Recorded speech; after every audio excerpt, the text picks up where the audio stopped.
Hi,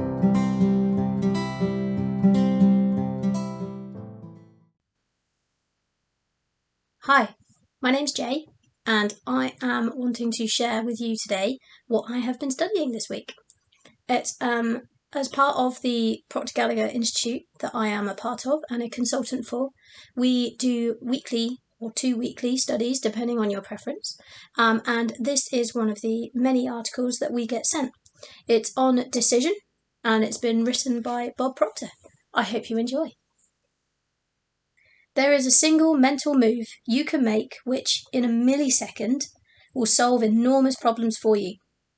It has the potential to improve almost any personal or business situation you will ever encounter, and it could literally propel you down the path to incredible success. We have a name for this magic mental activity. It's called decision. Decisions, or the lack of them, are responsible for the breaking or making of many a career. Individuals who have become very proficient at making decisions without being influenced by the opinions of others are the same people whose annual incomes fall into the 6 and 7 figure category. However, it's not just your income that's affected by decisions.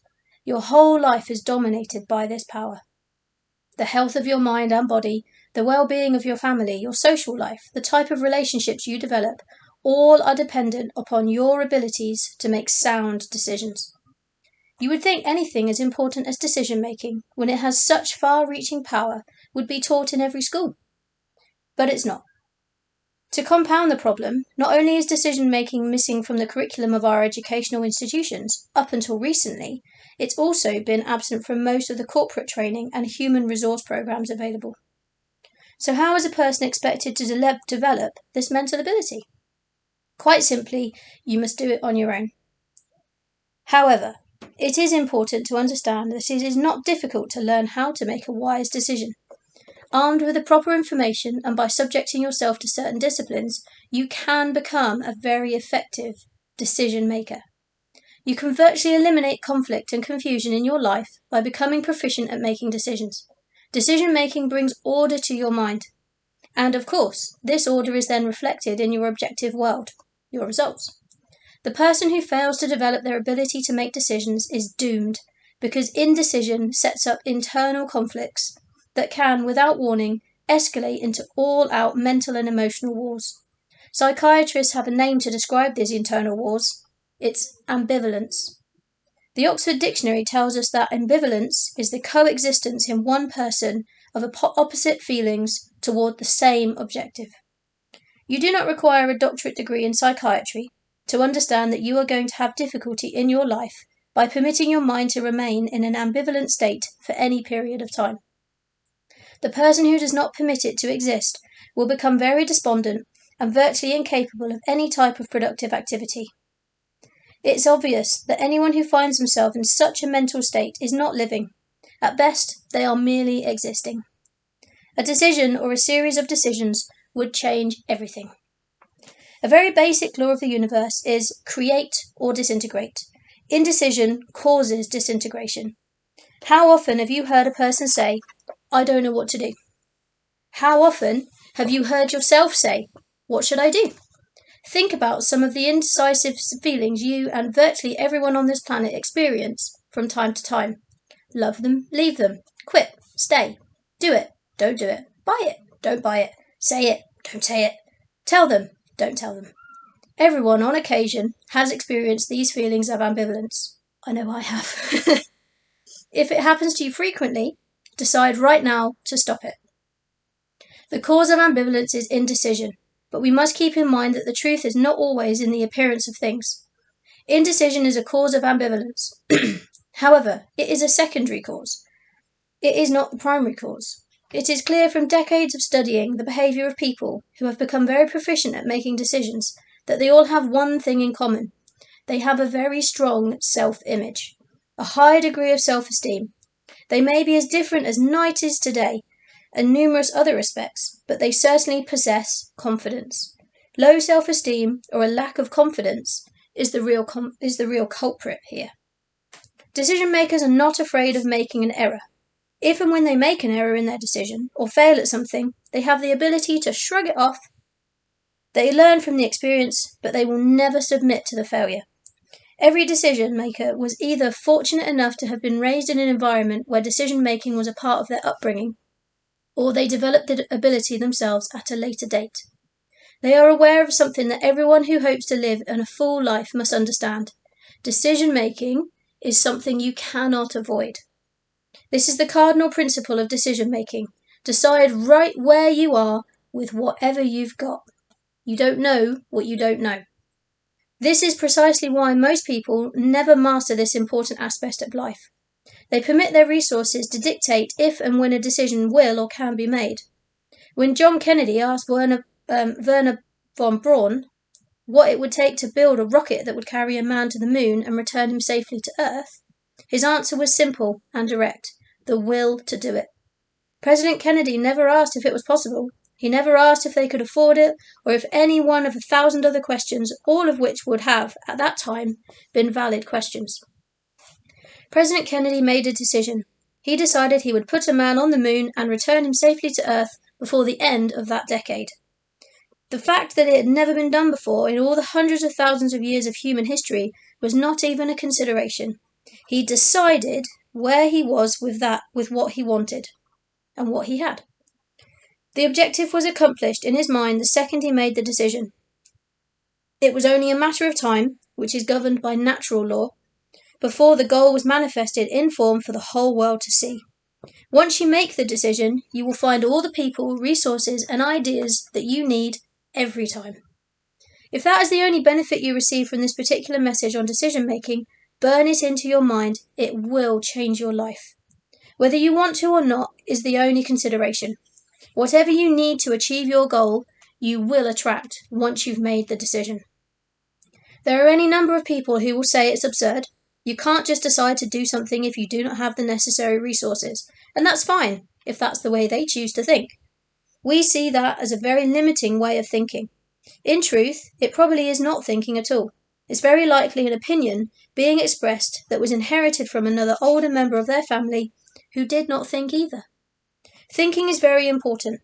Decision makers are great thinkers. Do you ever give much consideration to your thoughts? How they affect the various aspects of your life?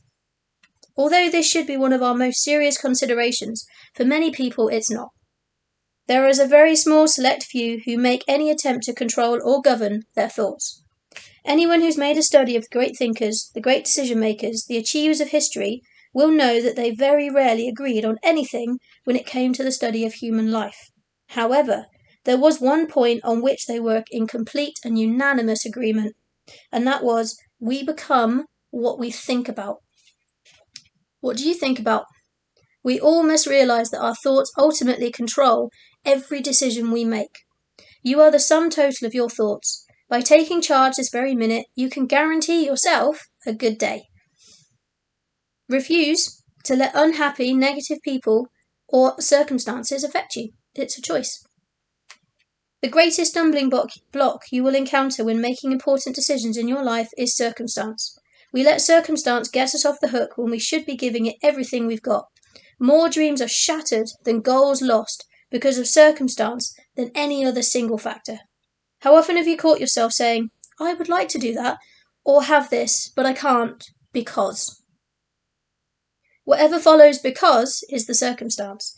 Circumstances may cause a detour in your life, but you should never permit them to stop you from making important decisions. Napoleon said, circumstances, I make them. The next time you hear someone say they would like to vacation in Paris or purchase a particular car, but they can't because they have no money, explain that they don't need the money until they make the decision to go to Paris or purchase the car. When the decision is made, they will figure out a way to get the amount needed. They always do. Many misguided individuals try something once or twice, and if they do not hit the bullseye, they feel they are a failure. Failing does not make anyone a failure, but quitting most certainly does, and quitting is a decision. By following that form of reasoning, you would have to say that when you make a decision to quit, you make the decision to fail. Every day in America, you hear about a baseball player signing a contract which will pay him a few $1 million a year. You should try to keep in mind that same player misses the ball more often than he hits it when he steps up to the plate. Everyone remembers Babe Ruth for the 714 home runs that he hit, and they rarely mention that he struck out 1,330 times. Charles F. Kettering said, "When you're inventing, if you flunk 999 times and succeed once, you're in." That is true of just about any activity you can name, but the world will soon forget your failures in light of your achievements. Don't worry about failing. It will toughen you up and get you ready for your big win. Winning is a decision. Many years ago, Helen Keller was asked if she thought there was anything worse than being blind.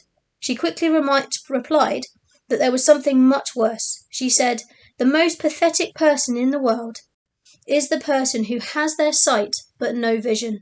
She was so right. At 91, J.C. Penney was asked how his eyesight was. He replied that his sight was failing, but his vision had never been better. That's really great, isn't it? When a person has no vision of a better way of life, they automatically shut themselves in a prison. They limit themselves to a life without hope. This frequently happens when a person has seriously tried on a number of occasions to win, only to meet with failure time after time. Repeated failures can damage a person's self-image and cause them to lose sight of their potential. They therefore make a decision to give up and resign themselves to their fate. How many people do you know that have done that? Take the first step in predicting your own prosperous future. Build a mental picture of exactly how you would like to live. Make a firm decision to hold on to that vision, and positive ways to improve everything will begin to flow into your mind.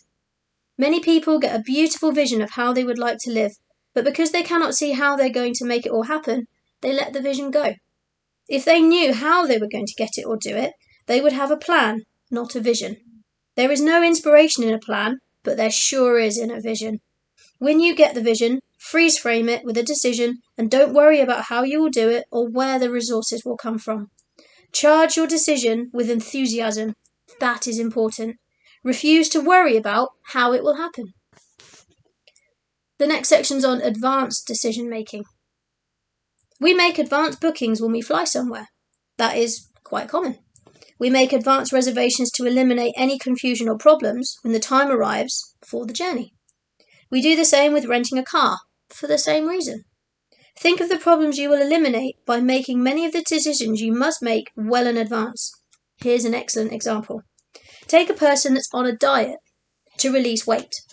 Their decisions are made in advance. If they are offered a big slice of chocolate cake, they don't have to say, "Gee, that looks good.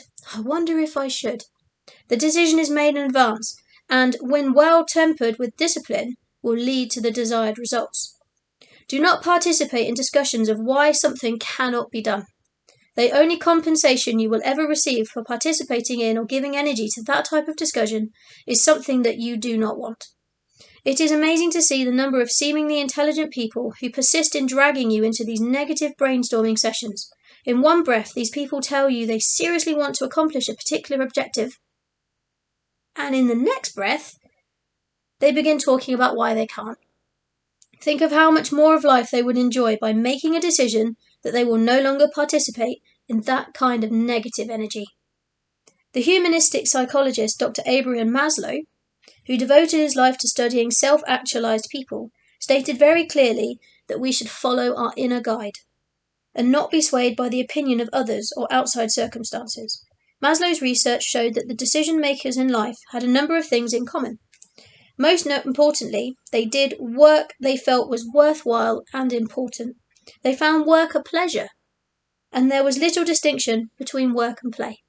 Dr. Maslow said, to be self-actualized, you must not only be doing work you consider to be important, you must do it well and enjoy it. He also recorded that these superior performers had values, those qualities in their personalities they considered to be worthwhile and important. Their values were not imposed by society, parents, or other people in their lives. They made their own decisions. Like their work, they chose and developed their values themselves. Your life is important, and at its best, life is short. You have the potential to do anything you choose and to do it well, but you must make decisions, and when the time for a decision arrives, you must make your decision where you are with what you've got. Let us leave you with the words of two great decision makers, William James and Thomas Edison. William James suggested that compared to what we ought to be, we are making use of only a small part of our physical and mental resources. Stating this concept broadly, The human individual thus lives far within his limits. He possesses powers of various sorts which he habitually fails to use.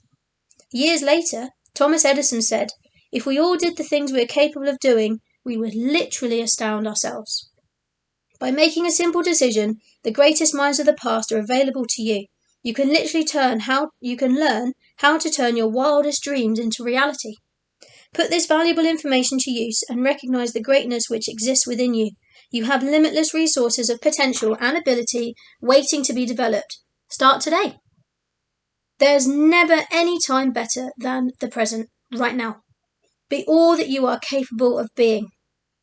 H.L. Hunt said, "Decide what you want, decide what you're prepared to give up to get it, set your mind on it, and get on with the work."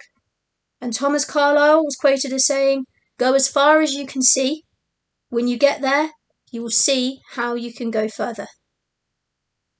Now, I have a copy of this article on email or on PDF that I can email to you. If you would like a copy of it to read it yourself, make notes, pin it up on a wall, anything that you want to do with it so that you can remember how to and to make decisions with what you've got, where you are, please just drop me a comment below or drop me an email. All my contact details will be in the signature block. And if I can be really cheeky and ask you to subscribe, I will be trying to get another one of these videos up at least once a week, hopefully more going forward. I hope you found this interesting, and I look forward to seeing you on the next video. Have a lovely rest of your day. Goodbye.